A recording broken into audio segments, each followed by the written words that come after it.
तो why is it so कि answer सब दे दिए लेकिन मार्क्स नहीं आए?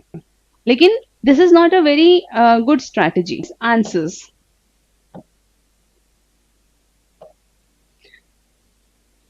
बहुत सारी बार ऐसा होता है कि कैंडिडेट जो है वो इंटरव्यू देकर आता है और उसके बाद आके कोई उसे पूछता है कि यार इंटरव्यू कैसा गया, तो दैट पर्सन से बहुत अच्छा गया, मैंने तो सब क्वेश्चंस के आंसर दे दिए। अब और मार्क्स आते हैं तो कई बार उतने अच्छे नंबर नहीं आते, तो व्हाई इज इट सो कि आंसर सब दे दिए लेकिन मार्क्स नहीं आए? So there must be something in answers के अंदर जो कि एग्जामिनर को पसंद नहीं आया। तो हमारा आंसर्स कहने से क्या आंसर, इस क्वेश्चन का ये आंसर है, क्या मतलब है इस क्वेश्चन का ये आंसर है, मतलब ये उस क्वेश्चन को एडिक्वेटली डील कर रहा है, एडिक्वेटली डील कर रहा है, अप्रोप्रिएट है और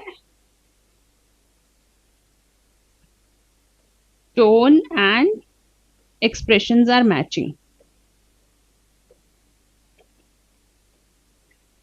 अब जो क्वेश्चन है, अगर क्वेश्चन किसी ने आपसे पूछा है, क्या हम क्या करते हैं, बहुत सारे कैंडिडेट्स क्या करते हैं कि क्वेश्चन कुछ भी हो वो बता देते हैं जो उन्हें आता है आंसर में, लेकिन this is not a very good strategy.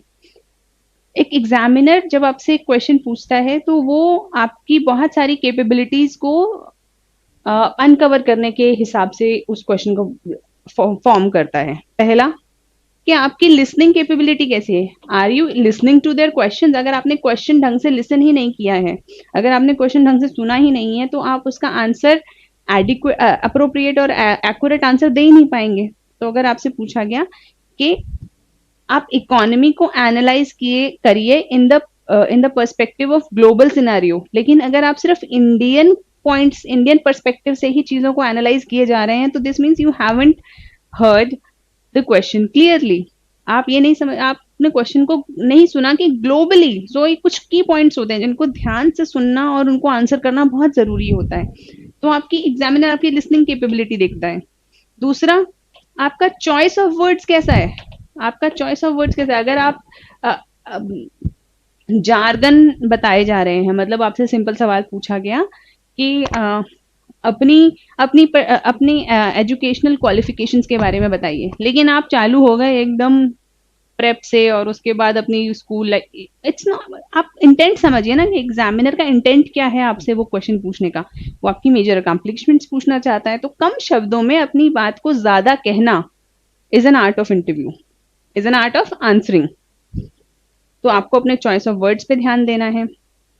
तीसरा, कि आपने क्या क्वेश्चन के सारे कंपोनेंट्स पूरे आंसर किए हैं। कई बार क्या होता है, एग्जामिनर जो होता है वो फ्लो में पूछता चला जाता है, okay tell me if you are posted in a village, what will you do, what will be your first 3 steps, will you be working for women, will you be what kind of temperament will you be having in a village, will you be able to adjust। तो उसने एक साथ 2 3 4 questions आपके ऊपर दाग दिए हैं, now you have to answer.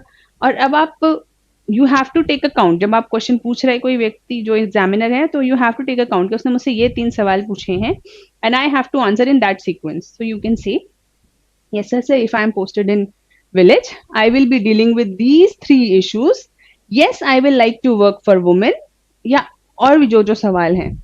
So idea is कि आप क्वेश्चन के सारे कंपोनेंट्स को आंसर करें। क्या आप आईएएस या आईपीएस की तरह डिसीजंस ले सकते हैं?